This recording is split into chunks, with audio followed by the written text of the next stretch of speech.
So here we are. Hopefully you are here to learn about supporting trans students. That is what we are here for.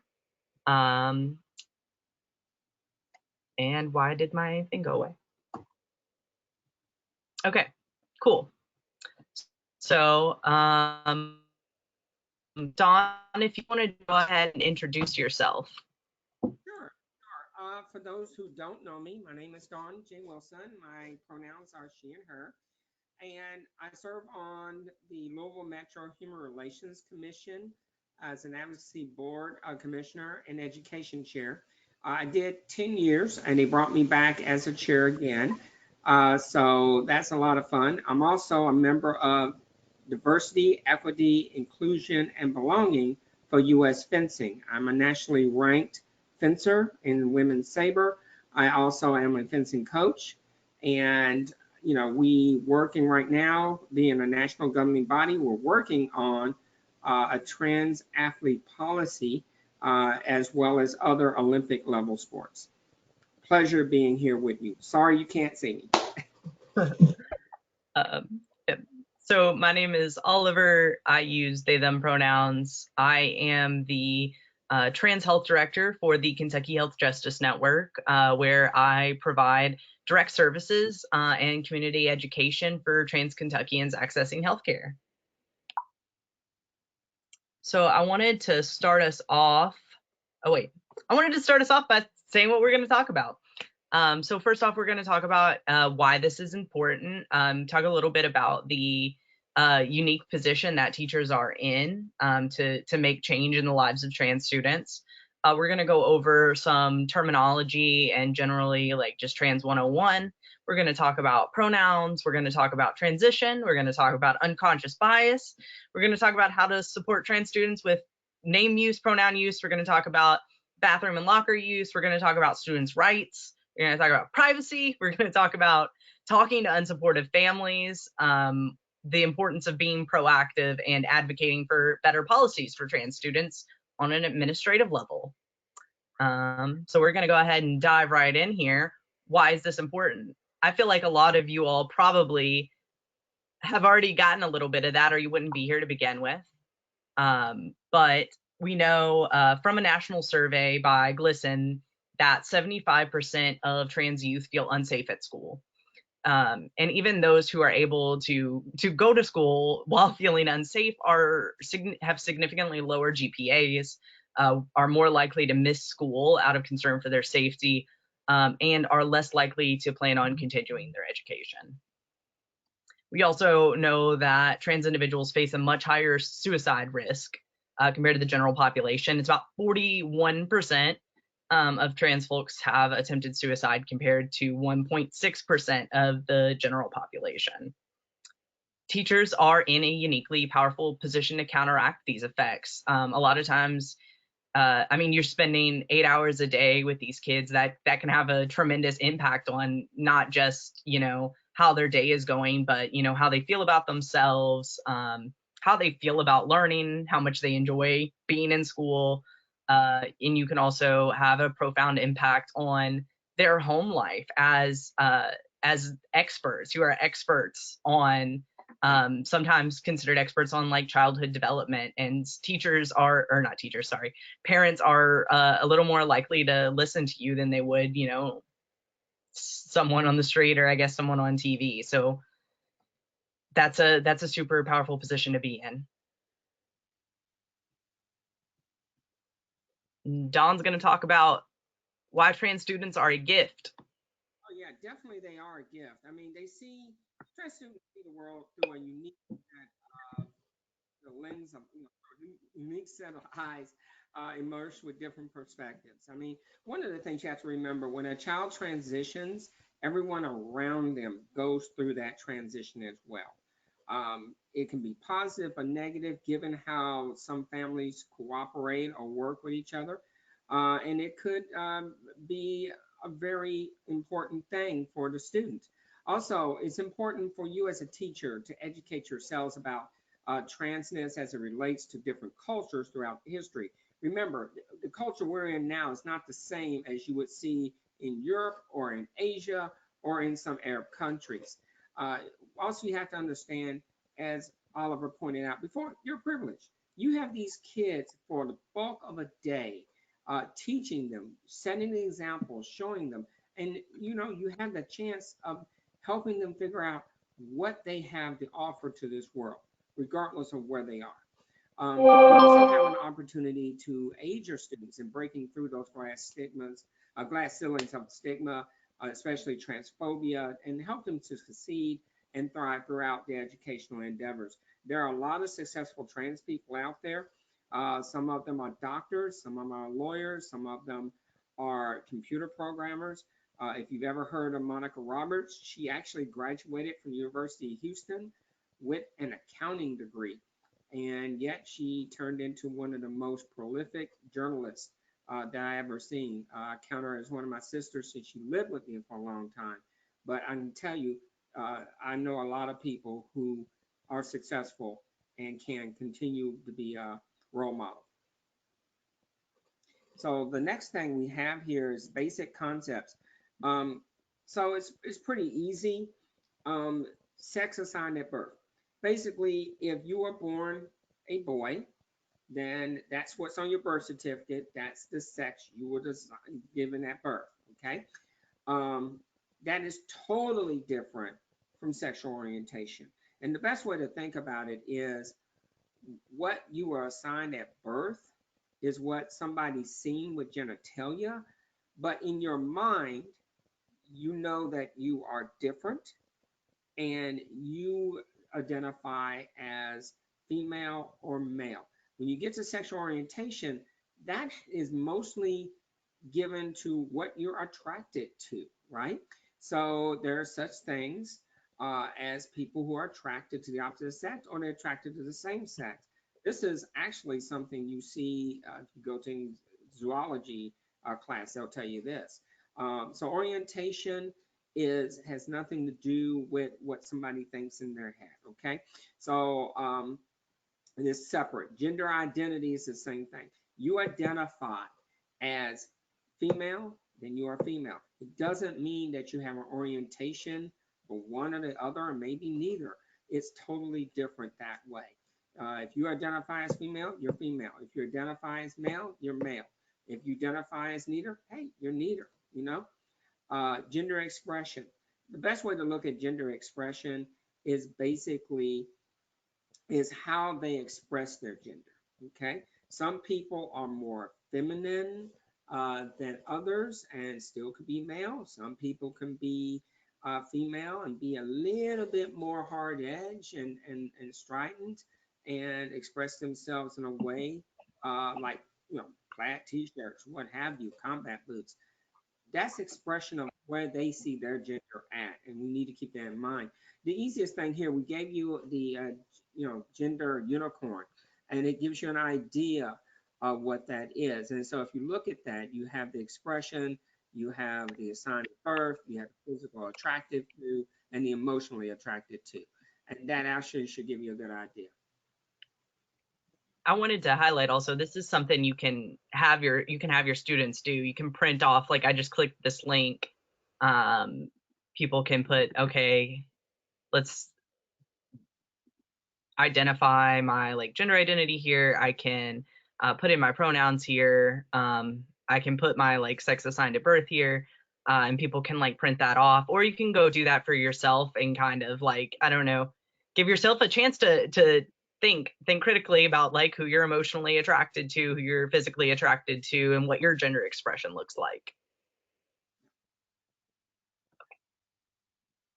So let's look at some key terms, and I kind of touched on it a little bit. Sex assigned at birth, male, female, intersex. Okay. Um, the best guess is assigned by a doctor. They're, like I said, they're only looking at the physical attributes they see. When you talk about intersex, some people do have two sets of genitalia or sexual organs, or how you want to put it. For cisgender people, this sex assignment matches their gender identity. Unfortunately, that's not the case for everybody. Now, when we look at gender identity, again, this is your internal understanding of what your gender is, okay? It may or may not be the same as your sex assigned at birth, but it's definitely your internal clock. Okay. And when we look at the expression of that, that's external. Okay. Your characteristics and behaviors, something that's socially defined as either masculine or feminine. So, type of clothing, hairstyle, body language, mannerisms. I remember growing up, if I held my hand a certain way, it got smacked to make it go another way. And to this day, it's hard for me to hold the weapon I use because I was so used to not holding my hand that way. I had to break that. When we talk about gender expression, also remember, as I said earlier, social and cultural norms vary widely from any characteristics that may be accepted as masculine or feminine or neutral in one culture, and it may not be the same in another culture. So if you go to some places in Asia, you may see somebody who is masculine, uh, but still has more feminine traits. You may see some females in another country, had be just between the two, and not even, I mean, it's just different things that they show in the way they approach, the way they talk, the way they hold themselves up, even the way they walk.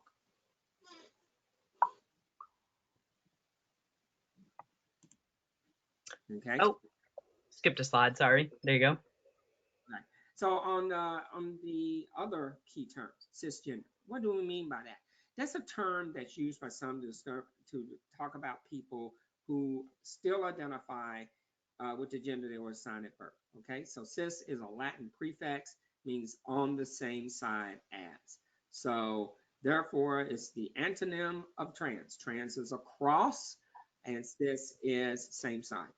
Sexual orientation, again, as we talked about, it's the preferred term when we're referring to somebody's physical or emotional attraction uh, to the same or opposite gender. So when you talk about things like gay, lesbian, bisexual, asexual, straight, those are all examples of sexual orientation. And a person's sexual orientation is distinct from a person's gender identity and expression. Okay? Okay. So here we have a couple terms. We have gender nonconforming, which is a term used to describe folks whose gender expression is kind of different from conventional understandings of masculinity and femininity. Ugh, masculinity and femininity. Some of these people might identify as transgender, but not all, and also not all transgender people are gender nonconforming. You also have non-binary, genderqueer, and agender. That's it. Those are terms which have various meanings to different individuals, but generally are used by people whose gender identity falls outside of the category of man and woman. We also have gender fluid, which is a term used by people whose gender identity is not static, i.e., fluid. So it might change from day to day. They might feel more like a man one day. They might feel more like a woman one day. They might feel like neither, both. A little more toward man, left man, right woman. One day, what is it? No pizza, left beef. Yeah. Or no sauce, left beef. One day, I don't know. Just varies day to day. And then you might come across terms that aren't listed here, that haven't been listed in terms of the identity someone might hold. That's where it's really important, especially as an educator, to recognize that your students can teach you about those things. Like we might have new terms come up, um, like I'm not going to say not all of these terms have always existed, but like we get new language all of the time, and so just being open to listening to students if they want to tell you about their identity can be super helpful, and you can learn something new, learn about how that language is evolving. Okay. Exciting slide on pronouns. So the language of pronouns is ever changing. There are new pronouns being created. Those are usually called neopronouns. things like sie, them, or like they, their. So those are ever changing and expanding to fit the wider range of identities and expressions. It's important to kind of normalize asking people pronouns, also by offering your own when you meet someone.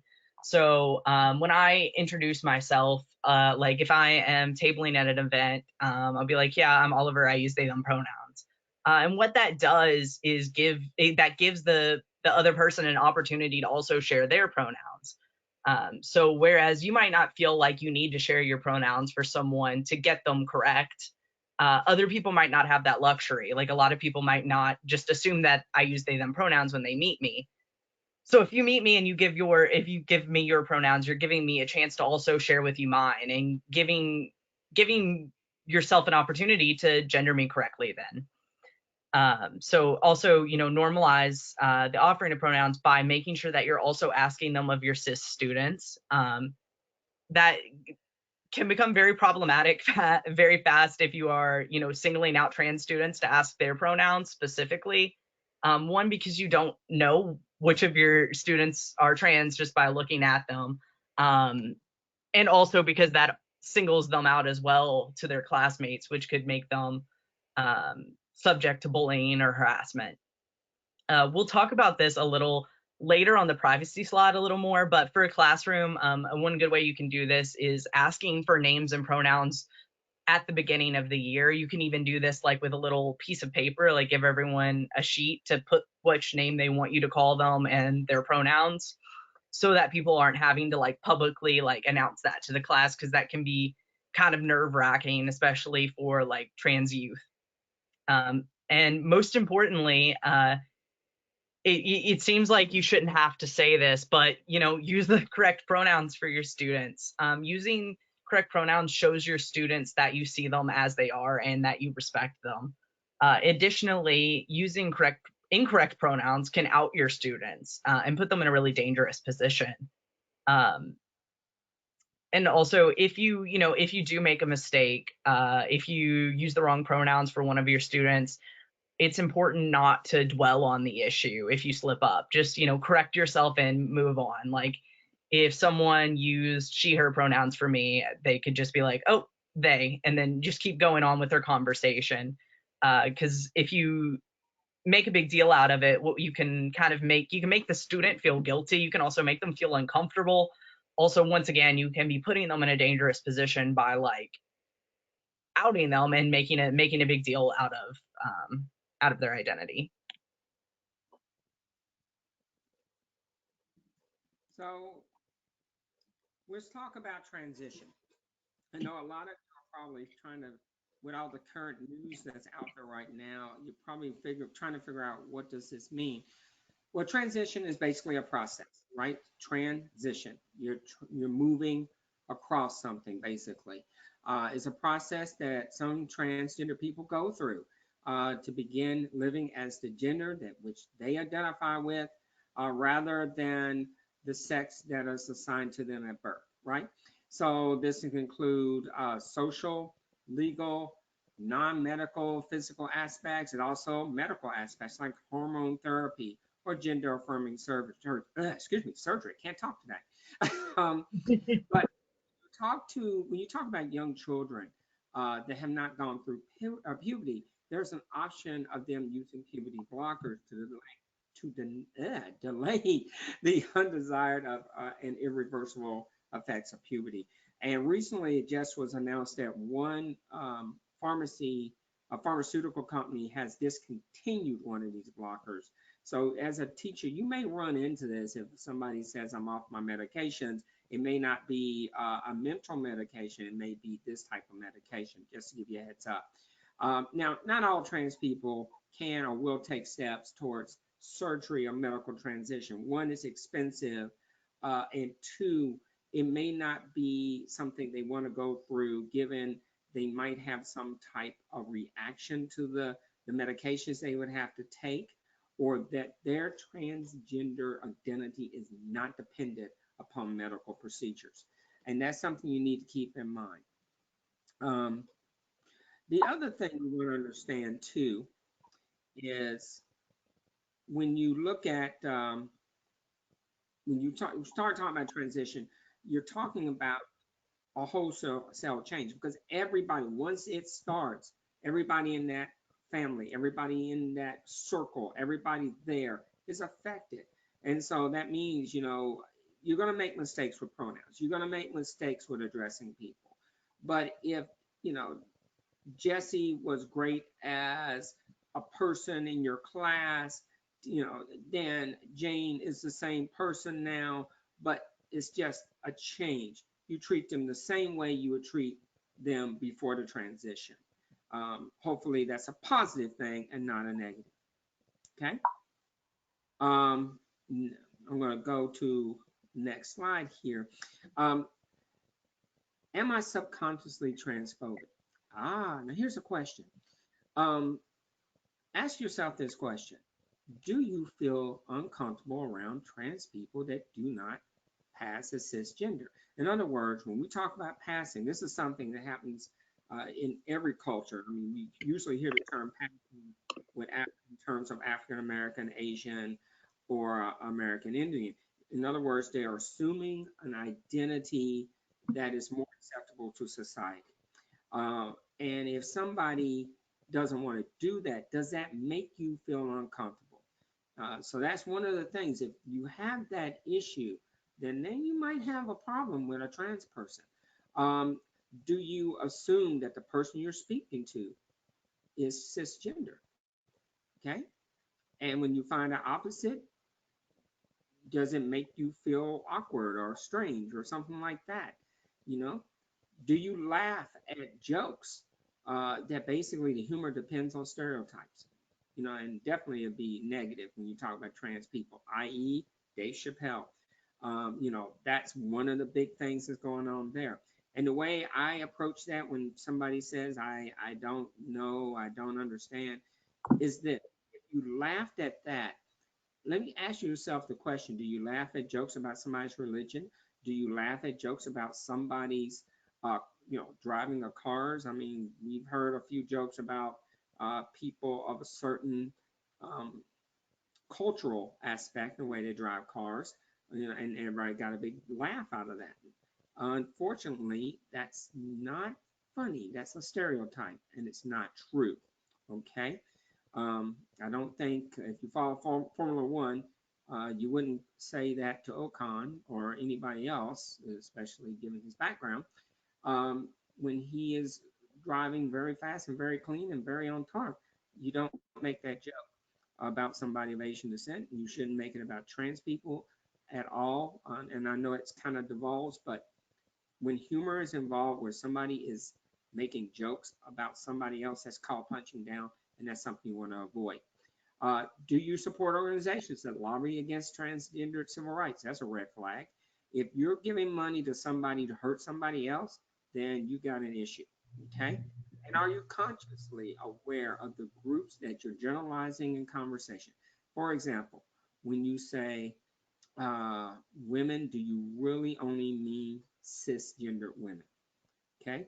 Um, because we now know if you're looking at Laverne Cox, you can't say she's not a woman. Okay, you can't say that. You might think it, maybe, I don't know, but she's gone through the same situations, the same harassments that many women go through. And I have seen it in DEIB where we've had people basically have been sexually harassed, sexually attacked, a lot of different things like that. And, but they're a woman, and somebody says, well, not really. No, they're a woman. Stop. You don't do this to another female, period. And you have to make that decision clear to everyone. Okay? All right. Okay. So supporting trans students with regarding name use. So trans students have the right to be called by the name and pronouns that match their gender identity. Sometimes people make an honest mistake, particularly maybe if you knew the student with a different name or using different pronouns. But teachers and school staff aren't allowed to call them by the wrong name or pronouns on purpose.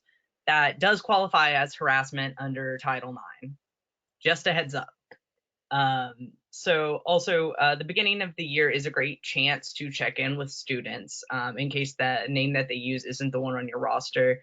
We kind of talked about that a little bit with pronoun use, how you might um, you could either like ask verbally, or I personally think it's a good idea to like hand out little like check-in sheets where you can get that information without having to make people out themselves in front of the rest of the class. It's also important to kind of think about where there could be potential for oversight here. So like if you as a teacher know a student's name, but you haven't written it down on the attendance sheet, or you haven't tried to get it changed, just like in your school's electronic record system, a substitute teacher or like a school official, like a principal, might use the wrong name and then potentially out them to their classmates, especially if you've been using the right name for them the whole year. So that can be a super traumatic experience and definitely something you want to avoid. So just make sure you're thinking through those things and making a plan for how you're going to address that before you have a trans student in your classroom. Okay. One of the hot button issues you hear about these days is, trans students using the bathroom or a locker. Uh, First thing I would encourage you to do is listen to each individual students to assess what is best for them. Not everybody's fears are the same. Not everybody's, uh, you know, opportunities are the same. So you have to ask. If you don't know, ask. That's the first thing you need to keep in mind. Forcing a student to change in a gym in a separate space away from their classmates, one, it singles them out. Two, it heightens anxiety, depression, and it can definitely be a trigger for a gender dysphoria incident. Um, Also, students can also find sharing the space with classmates difficult if they've been bullied. So if you got somebody who says, I don't want to take gym because of the fact that I'm just not comfortable, I'm not feeling it, and especially if they say it's not feeling it, then ask a further questions like, is something going on in the office, or is something that I need to know about? And give them time to react and to answer you. Just if they don't want to answer, just say, okay, I understand, and you can go. For students who wish to use public spaces, encourage them to change in a stall or facing their locker with it open for more privacy. Basically, they're facing away from people, so they can have some privacy. Um, it's definitely dangerous for anyone who wears a chest binder, anybody who is an FTM, especially while engaged in exercise. A tight sports bra and a loose t-shirt is a safe alternative. Um, I actually, one of the things that's required in US for fencing for all female athletes is a chest protector. And when we have somebody who is transitioning, they start out with a chest protector that's not molded as the breast would be, but as a flat chest protector. And it's the same one we use for youth, young ladies uh, from Y8 all the way to Y14, because not everybody develops the same way. That's pretty cool. About I didn't know about the flat chest protector. When I took fencing, I had to use the like molded kind of breast shaped chest protector. So that's super cool to know that they have those. That's awesome. Mandatory, and they in the past they used to just have, the hard molded, like you said, but Yeah. now those are padded, and Hmm. padded. So because a lot of times, especially in foil, is when you got Y8 kids going at it, Hmm. female and uh, it's not mandated for male, but it definitely is mandated for female. But I've seen some bruises without this. I was like, yeah, I make my students wear it. Period. They may not like it, but they're gonna wear it, and they thank me for it later. Trust me. That's fair. Yeah. Um, Okay, moving on to talking about students' rights. We're talking about specifically students' rights in the classroom in educational settings. So most of these that I'm going to talk about come from Supreme Court precedent and from Title IX. I don't go into specifics about like Supreme Court cases and details about Title IX. If one of you all have questions about that, we can get to that in the question section, or I'm happy to talk to people one-on-one about that. So trans students have the right to be treated according to their gender identity. That's true even if they haven't done things like change their ID or gotten medical treatment. And schools cannot require proof of these things in order to have their gender respected. Trans students also have the right to be called by the name and pronouns that match their gender identity. So once again, we went over this with the name section, but some people make honest mistakes sometimes, and that's fine. But teachers and school staff aren't allowed to, intentionally call them by the wrong name or intentionally misgender them, and that does qualify as harassment. That is gender-based harassment under Title IX. Trans students have the right not to be bullied or harassed because they are trans or gender nonconforming. If school administrators know that a trans student is being bullied or harassed, they have to take action to end it. Trans students also have the right to use restrooms and locker rooms that match their gender identity and cannot be forced to use separate facilities. If they feel safer or more comfortable using a private space or would like to use a private space for a short period of time, they can request that, but a school cannot force them or pressure them into a separate restroom or locker room if they don't want to. Trans students also have the right to get the same opportunities to learn and participate in school life as anyone else, no matter their gender, including their gender identity expression, or their race, nationality, or disability. This includes not being punished because they are trans or gender nonconforming, and being allowed to participate in school activities and events. Trans students have the right to dress and present themselves according to their gender identity. This includes how they dress at school every day, as well as for dances, graduation, and other school events. They need to follow general dress code rules that apply to all students, but their school has to let them follow those rules in a way that matches their gender identity. For instance, let's say you're in elementary school and my elementary school had uniforms. We'll pretend they made like all the girls wear dresses and all the boys wear pants and polos, and the girls wear dresses and polos. If you had a like little trans boy in a class, they would not be able to force him to wear a dress. They would have to let him wear pants, which seems pretty straightforward. But things like that do happen a lot, enforcing gender-based dress codes, which can really harm trans students. Trans students also have the right to protect their privacy and choose who they tell and don't tell about being transgender. If they want to keep that information private, I have a lot of typos on this page. Their school must make sure that things like their trans status, their former name, or their medical history are kept as confidential as possible. Trans students also have the right to join or start LGBT student groups like GSA or Pride Alliances. Schools are not allowed to ban LGBT student groups or treat those groups differently than other student groups. That is, once again, under Title IX, considered sex/gender-based discrimination. Privacy.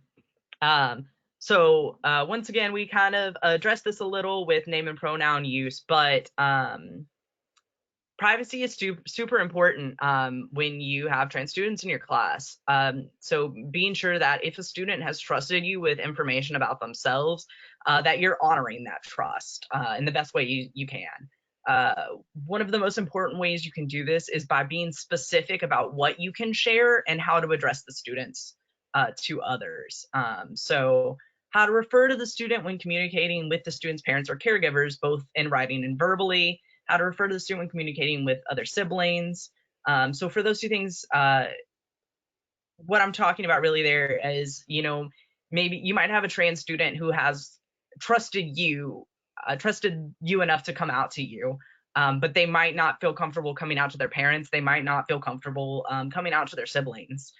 So not assuming that is information that you can share with everyone, making sure you're being specific and not outing them. Like if you use they, them pronouns for them, at school, but they aren't out to their parents, making sure you aren't inadvertently outing them by using those pronouns in front of their parents. I think the best way I have seen to get this information once again is by doing a little like written half sheet at the beginning of the year.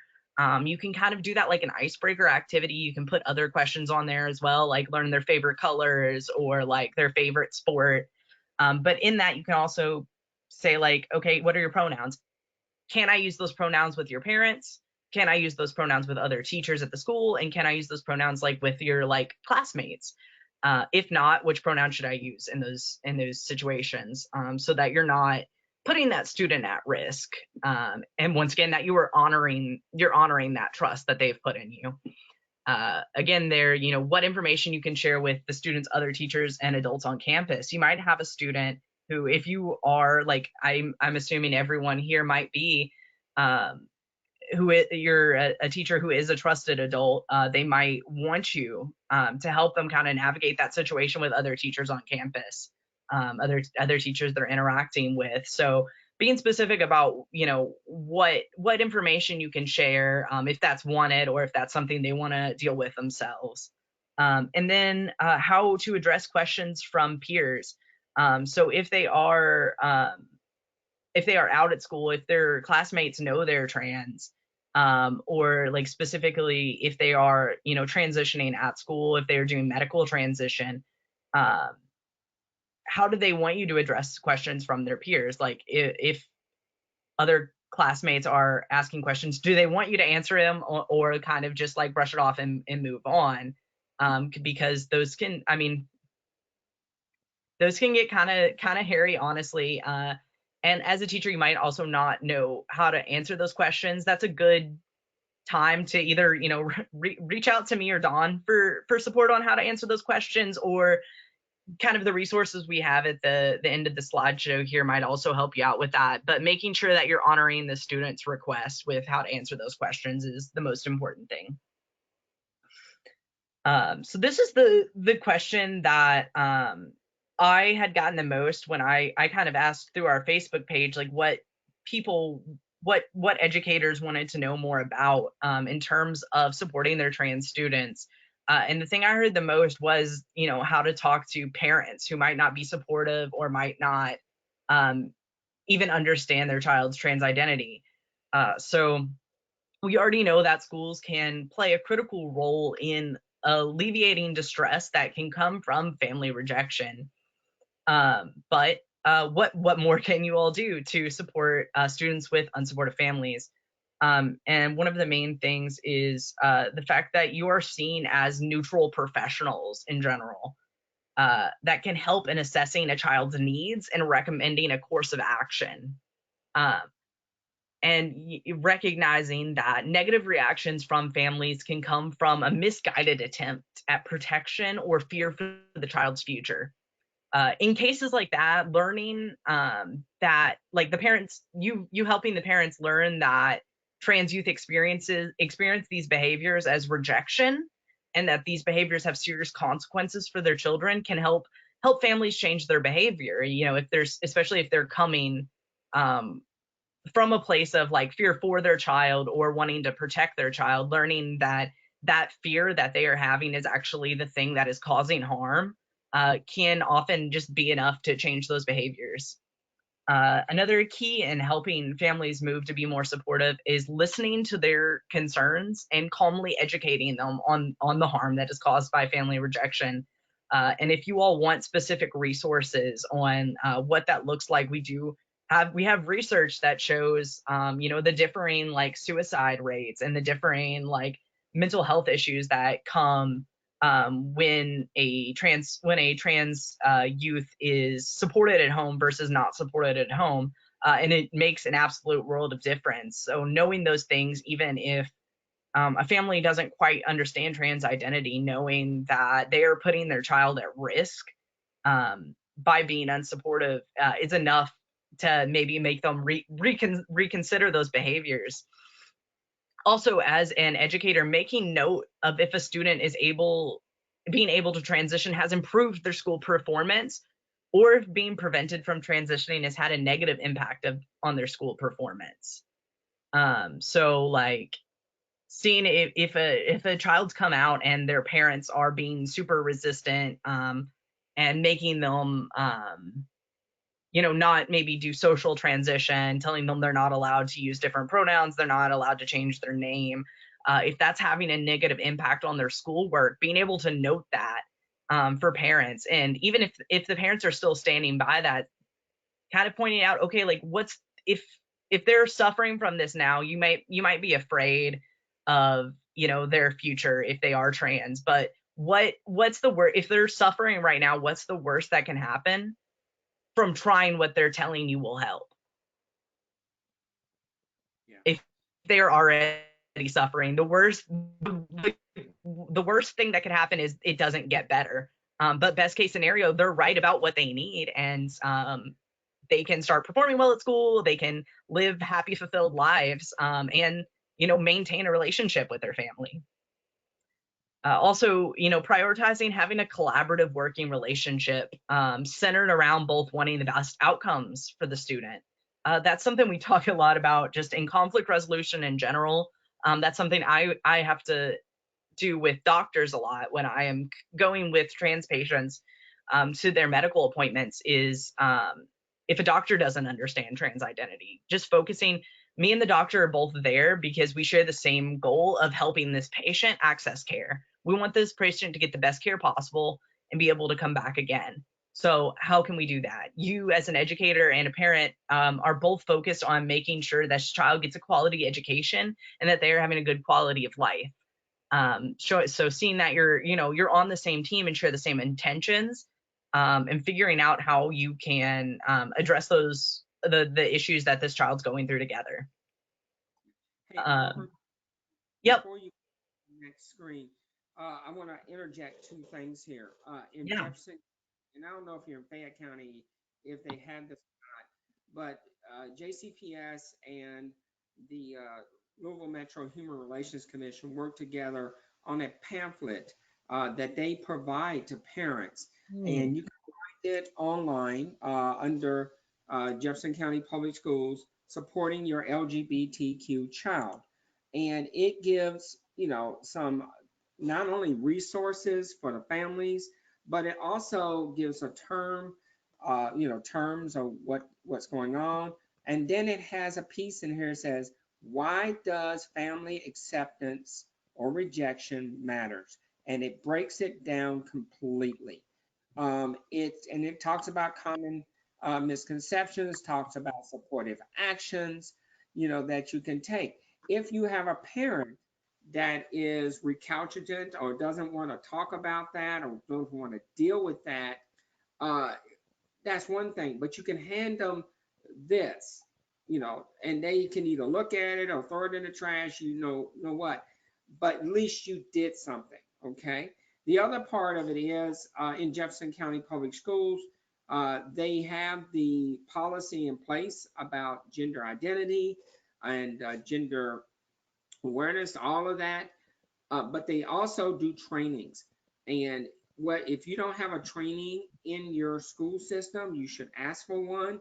Have somebody reach out to the diversity of folks at JCPS, or if you have them in your Fayette County or wherever you're at, ask for a training. So that you can better support your students, because this will, as Oliver pointed out, this definitely will have an impact on their future going forward. Thank you for pointing that out. I didn't know that about that brochure, but I put it up on the screen for a minute there. That is super cool, and I'm glad that y'all have that resource at GCPS for sure. Yeah, it's important. Definitely, yes. So, what comes with a lot of the things we've talked about here, is the importance of being proactive. So, going through all of these things, while you have a trans student in your classroom, it's gonna be hard. It's gonna be hard to be navigating those things if you don't already have a plan in place. So trying to at least make a plan for what you're going to do in your classroom, what systems of support you might need. Like, do you need to reach out to your diversity people? Do you need to reach out to me or Dawn? Do you need to reach out to your school administrators to figure out how to change a student's name in your system? Do you all already have a school resource list? Those are important things to consider. If you all need help compiling a school resource list, that is something we can also help with. But having those resources available, especially if you have a student whose parents are supportive but they don't know medical providers who may be able to help their child, or mental health providers, or having educational resources at your school, like the one we just talked about with the pamphlet for parents, or trainings at your school. Just having those things available and knowing what you already have is super important. And the first place to do that is on a micro level as an individual teacher. Like, what are you going to do in your classroom? How are you going to make your classroom a safe space for this student to be themselves in? And then work out from there. Once you get that, how can you make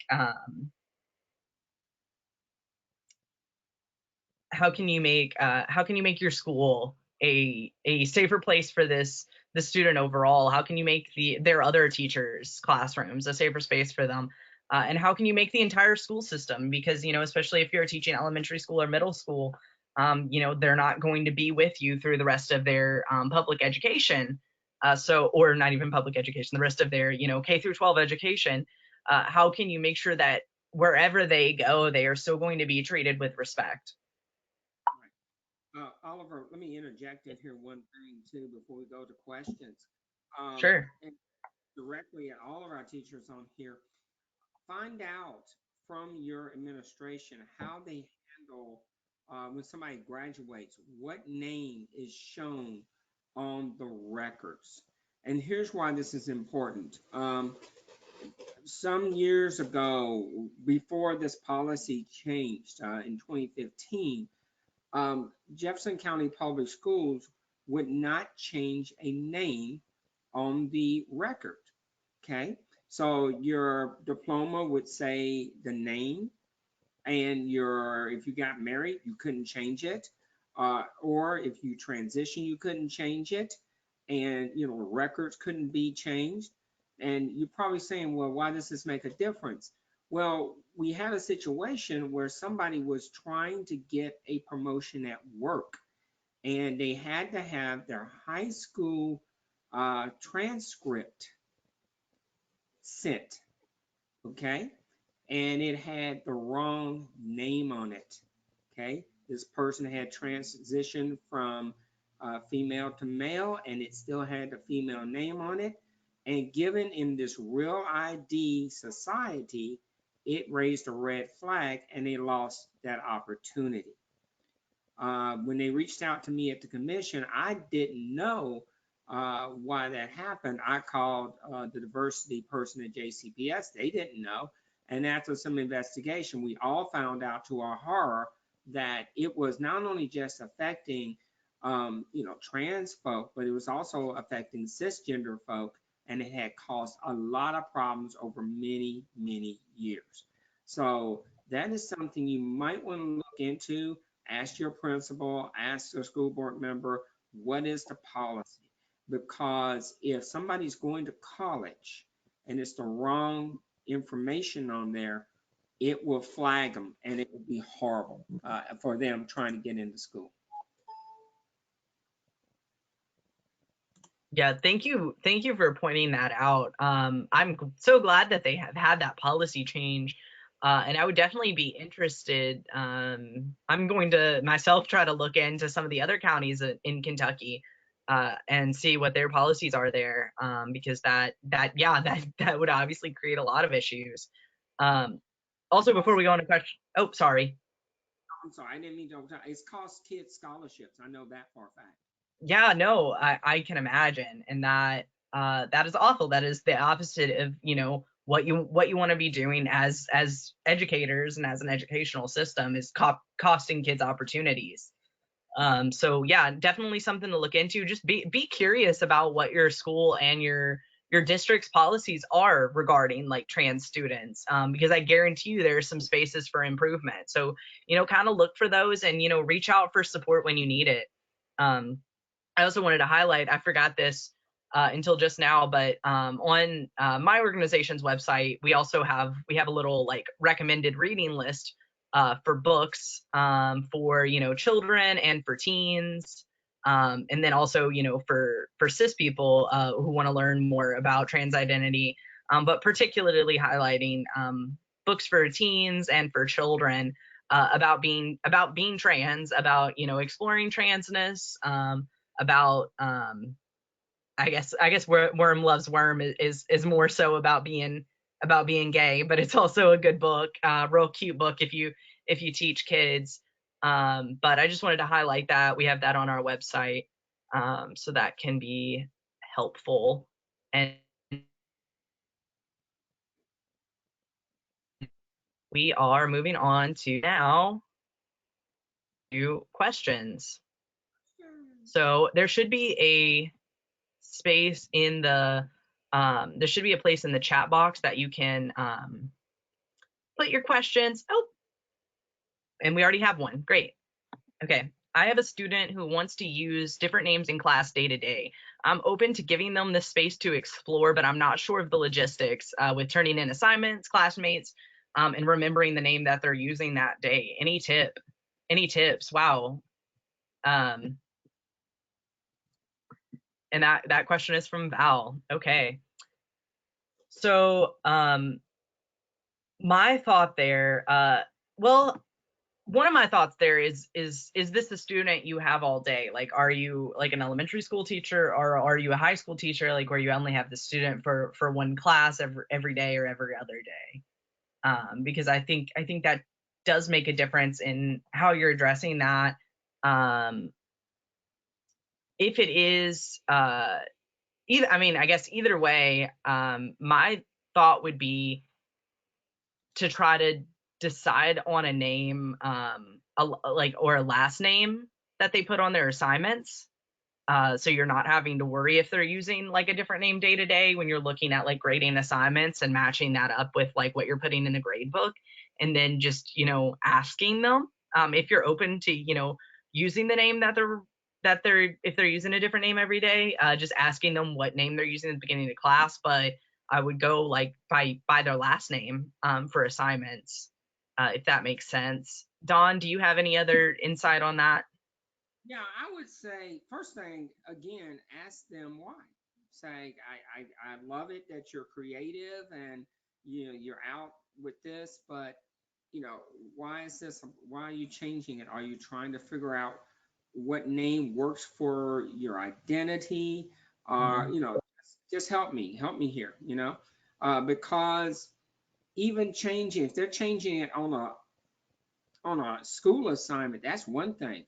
But in, I don't want to say real life, but basically, when you go and have to sign legal documents, like for a driver's license when you get older, or, anything that for a job, you can't just put multiple names down. You have to have something that can be traced in the system for proper adjudication of taxes or payments or anything like that.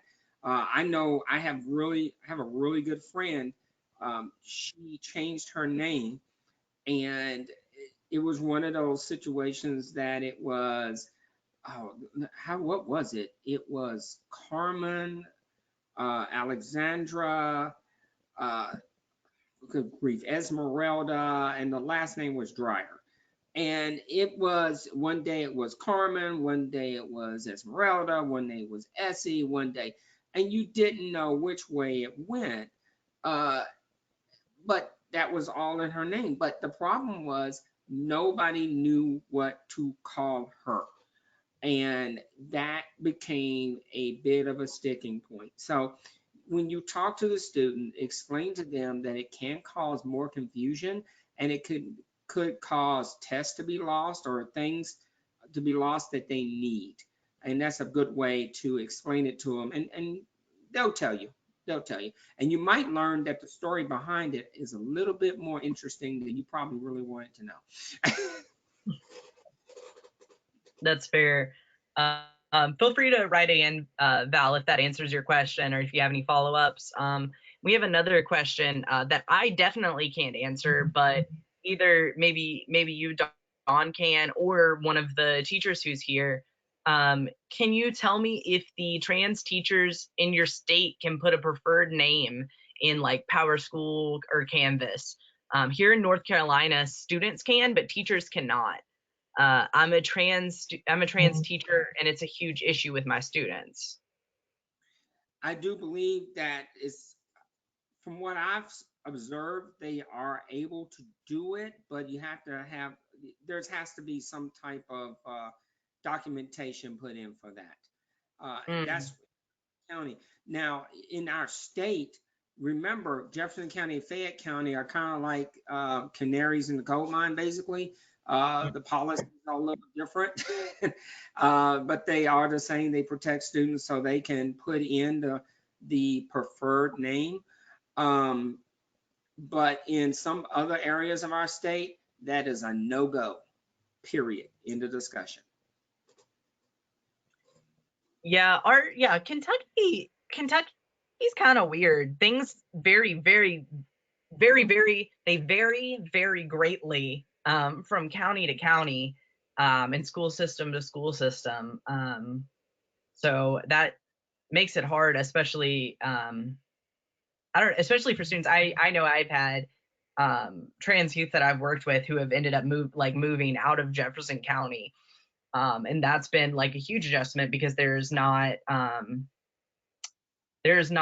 like a stable statewide policies in terms of like how schools and how teachers are treating trans students. But that's a very good question. And I'm interested to learn more about that, especially in the areas outside of Jefferson County. There are no more questions in the chat. Does anyone else have any other questions that they want to add? I would say to all the teachers on this call, on this situation, is there's no bad question. They're all good. We are trying to learn. There might be something we don't know or something you might know. We can help each other.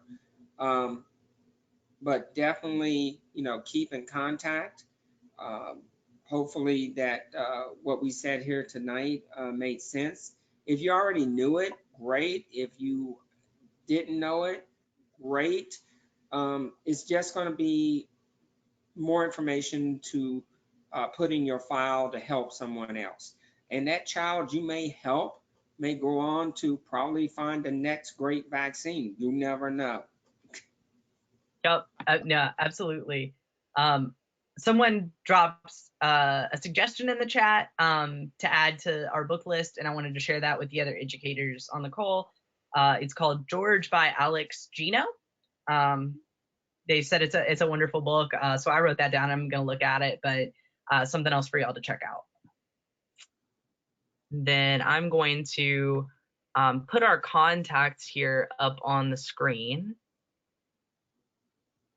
So if you all want to like screenshot that or write that down, these are the ways that you can contact us. I would love for all of you all, especially to connect with my program.